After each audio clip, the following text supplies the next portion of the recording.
Episode के start में हम लोग देखते हैं कि चिंगमू चेलिंग माउंटेन पे जा रहा होता है और वो बैक पॉन्ड के पास जाता है। और तभी उस पर कोई पीछे से हमला कर देता है, जिस पे वो उस पर भी अटैक कर देता है। लेकिन वो देखता है कि वो तो काय है। तभी वो उसे छोड़ देता है और पूछता है उससे कि तुम मेरा पीछा क्यों कर रहे हो, जिस पे वो उसे बताता है कि उसने चिंगमू के बारे में बहुत कुछ सुना हुआ होता है लोगों से, और उसने उनके बारे में हर किताबों में पढ़ा हुआ होता है। वो कहता है कि मैं आपको अपना मास्टर मानता हूँ, जिस पे चिंगमू से कुछ ज़्यादा भाव नहीं देता और उसे वहाँ से कुछ कह के चला जाता है। और तभी हम लोग देखते हैं कि एनची, जिसने अपना नाम चेंज करके जियांग रख लिया है, वो हाउची को बताता है कि जो तुम्हारे ब्रेसलेट है इसकी वजह से तुम्हारी जो स्पिरिचुअल पावर है वो बढ़ जाती है।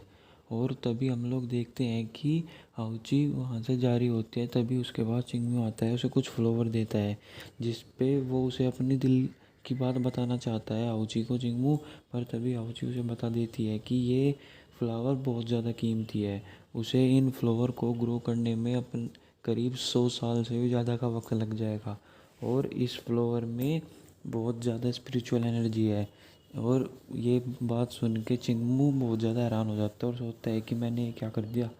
और फिर तभी हम लोग अगले सीन में देखते हैं कि वहाँ पे हेवनली प्लेस में जिंगजाओ अपनी मदर वूहेन से बात कर रही होती है और उन्हें बता रही होती है कि वो अगर शादी करेगी तो सिर्फ चिंगमू से करेगी, वरना वो किसी से भी नहीं करेगी।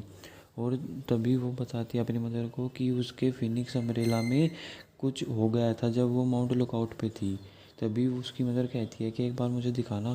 तभी वो दिखाती है तो उस पर उसे वूहान को पता लग जाता है कि इसमें तो टीएनजी की पावर्स हैं, जिसमें उसे वो सब पुरानी बातें याद आने लगती है कि कैसे उसने यूमी को मारा था और फिर टीएनजी ने उसे मारने की धमकी भी दी थी। और तभी फिर हम लोग देखते हैं कि वूहेन पिलग्रिमेज हॉल में जाती है और वहाँ पे जाके वो सारी बातें याद करती है कि कैसे वो सब लोग इतना एंजॉय करते थे। लेकिन उसे बहुत ज़्यादा गुस्सा आता है। वो कहती है कि अगर यहाँ पे चाहे वो ट्रू गॉड भी आ जाए, पर मैं उन्हें अपने इस राज को ख़त्म नहीं करने दूंगी। और वो इसी बात में बहुत गुस्से में होती है। और तभी हम लोग अगले सीन में देखते हैं कि वूहेन अपने चेहरे पे एक मास्क लगा के टीएनजी के पास जाती है और उस पर हमला करने लगती है, जिस पे टीएनजी भी उसे पहचान जाता है कि ये वूहेन है और वो दोनों लड़ाई कर रहे होते हैं। तभी इस चीज़ की भनक चिंगमू और हाउची को भी लग जाती है और चिंगमू अपने टीएनजी स्पेयर की वजह से वहाँ पे वूहेन को पीछे धकेल लेता है, जिस पे वूहेन डर जाती है और फिर वहाँ से चली जाती है। और उसके बाद हम लोग देखते हैं कि वूहेन अपनी पैलेस में होती है और वहाँ पे अपने घाव को ठीक कर रही होती है क्योंकि उसे चोट लगी हुई होती है। और तभी वहाँ पे उसकी एक सेवक आती है उसके लिए कुछ स्पिरिचुअल वाटर लेके, जिस पे वो उसे पीने से मना कर देती है। और वो उसकी सर्वेंट उनसे पूछती है कि हिज हाइनेस आपको क्या हुआ, जिस पे वो बताती है कि डीमन किंग यानी कि ट्रू गॉड टीएनजी वापस आ गया है। जिस पे वो सर्वेंट भी डर जाती है और कहती है कि आपको ये सारी बात हिज मैजेस्टी को बतानी चाहिए। जिस पे वो कहती है कि नहीं, उसे मेरा एक ऐसा राज पता है जिसकी वजह से बहुत कुछ बेकार काम हो सकता है, इसलिए मैं ये बात हिज मैजेस्टी को नहीं बता सकती। और उसे भी बहुत ज़्यादा डरा देती है कि तुम भी ये बात किसी को नहीं बताओगी। और कहती है कि मुझे किसी भी तरीके से अपनी स्पिरिचुअल पावर उन सबसे ज़्यादा करनी होगी।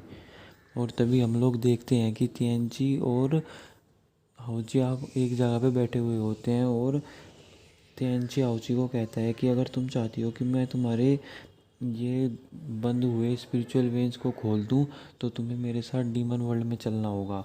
वहाँ जाके मैं तुम्हारे सारे स्पिरिचुअल वेन्स को खोल दूंगा और तुम फिर पूरे तीनों रियल में सबसे ज़्यादा पावरफुल हो जाओगी। तुमसे कोई भी कंपटीशन नहीं कर पाएगा। जिस पे वो उसे मना कर देती है। और तभी जब वो उसके डिसीजन को कुछ नहीं कहता तियांची और वो वहाँ से खड़ा होकर जाने लगता है, तो वो गिरने ही वाला होता है क्योंकि वो भी इस लड़ाई में घायल हुआ था। जिस पे उसे चेंजिंग पैलेस में रहने की इजाज़त आउची दे देती है। और फिर तभी हम देखते हैं कि चिंगो भी वहाँ पे आ जाता है और वो ये सब देख के जल जल भुन रहा होता है। और तभी वो वहाँ पे जाता है और अपनी मेडिसिन की वजह से टीएनजी को ठीक करने लगता है, जिस पे टीएनजी कहता है कि नहीं, मुझे तुम्हारी मेडिसिन की ज़रूरत नहीं है, तुम हेवनली प्लेस से हो। जिस पे वो उसे कहता है कि ये तुम्हारी कुछ बात नहीं है। और वो उसे अपनी मेडिसिन से ठीक करने लगता है, जिससे उसे बहुत ज़्यादा दर्द होता है टीएनजी को।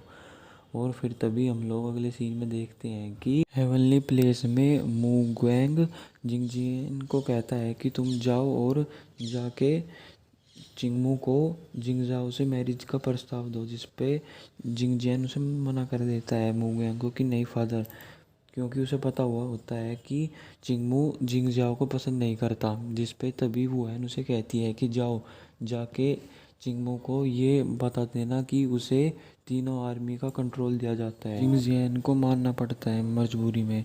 और तभी जब वो वहाँ से जा रहा होता है तो वो देखता है कि वहाँ पे तो बहुत सारे सैनिक खड़े हुए होते हैं। वो उनसे पूछता है कि तुम सब लोग यहाँ पे क्या कर रहे हो, जिस पे वो बताता है कि हमें हिज हाइनेस ने ऑर्डर दिया है कि हमें आपके साथ चेंजिंग पैलेस में जाना है, जिस पे वो उन्हें अपने साथ ले जाने से मना करता है। लेकिन वो कहते हैं कि हमें माफ़ कर दीजिएगा, हमें ये ऑर्डर मिले हुए हैं। तो वो उन्हें मजबूरी में उन्हें अपने साथ ले जाता है। और वहाँ पे हम चेंजिंग पैलेस में देखते हैं कि चिंगमो को ये पता चलता है कि आज हाउची का बर्थडे है। और वो फैंगरेन से कहता है कि तो आप लोग बर्थडे की तैयारी क्यों नहीं कर रहे, जिस पे वो लोग बताते हैं जब से बाहुएन गया है तब से हाउची ने एक बार भी बर्थडे नहीं मनाया। जिस पे फिर भी चिंगचा उन्हें कहता है कि तुम लोग बर्थडे की तैयारी करो। और वो खुद जाके किचन में बर्थडे नूडल बनाने लगता है बड़ी मेहनत से। जिस पे वहाँ पे तभी हाउची भी आती है और वो ये सूंघ कर कहती है कि ये कहाँ से इतनी अच्छी स्मेल आ रही है। जिस पे वो कहती है कि तुम जाके खुद ही चेक क्यों ना कर लो, फैंगरेन उसे कहती है। और तभी हम देखते हैं कि वो किचन में जाती है और देखती है कि वहाँ पे तो चिंगमू खाना बना रहा होता है। और हम तभी भी देखते हैं कि हाउची फैंगरेन को कहती है कि तुमने इसे बताया ना कि आज मेरा बर्थडे है। जिस पे वो कहती है कि मैंने नहीं बताया, उसे बस ये बात किसी से पता लग गई। जिस पे तभी हाउची उसके पास जाती है और वो हाउची को कहता है कि लो तुम ये नूडल्स टेस्ट करके दो वो। जिस पे वो उसे मना नहीं कर पाती क्योंकि उसने इतनी मेहनत से ये करा होता है। तो वो उसे टेस्ट कर लेती है और तभी वो उसे बहुत अच्छे लगते हैं। और हम देखते हैं कि वो दोनों बहुत इंजॉय कर रहे होते हैं। और तभी हम लोग देखते हैं कि उसी दिन रात को हाउची को नॉर्थ सी के पास लेके चला जाता है और वहाँ पे जाके उसे बताता है कि मैंने इन हज़ारों सालों में पता नहीं कितने मॉन्स्टर्स को मारा है, लेकिन मैंने जब तुम्हें पहली बार माउंट लुकआउट पे देखा था तो उसके बाद मुझे जैसे कि मेरे अंदर कुछ चेंज हो गया था और मैंने तुम्हें अपने करीब आने से रोक भी नहीं पाया। और वो इस तरीके से उसे अपना लव कन्फेस कर देता है।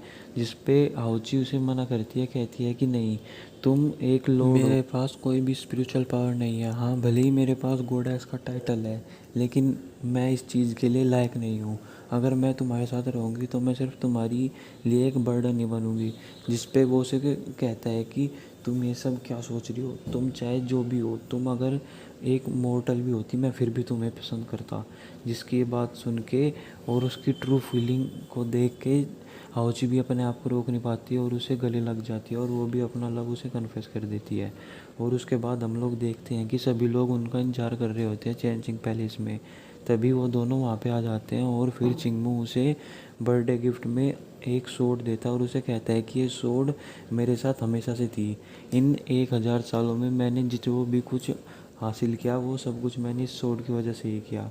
जिस पे हाउची उस सोड को लेकर बहुत खुश होती है। और हम देखते हैं कि तभी वहाँ पे एक फायर वर्क शुरू हो जाता है और वो फायर वर्क भी चिंगमू ने ही करवाया हुआ होता है। और फिर तभी हम लोग देखते हैं कि वो सब लोग अच्छी तरीके से एंजॉय कर रहे होते हैं और उन्हें ये सब होते हुए देख रहे होते हैं तिएनची और जियान। जिस पे जियान उनसे कहता है कि मास्टर तिएनची आपको भी तो वहाँ पे जाना चाहिए, हम भी तो यहाँ पे इस बर्थडे को ही ज्वाइन करने आए थे। जिस पे वो कहता है कि नहीं हमें यहाँ से जाना चाहिए जी। और वो वहाँ से चले जाते हैं और हम देखते हैं कि वो सब लोग वहाँ पे बैठ के डिनर करने लगते हैं। और इसी के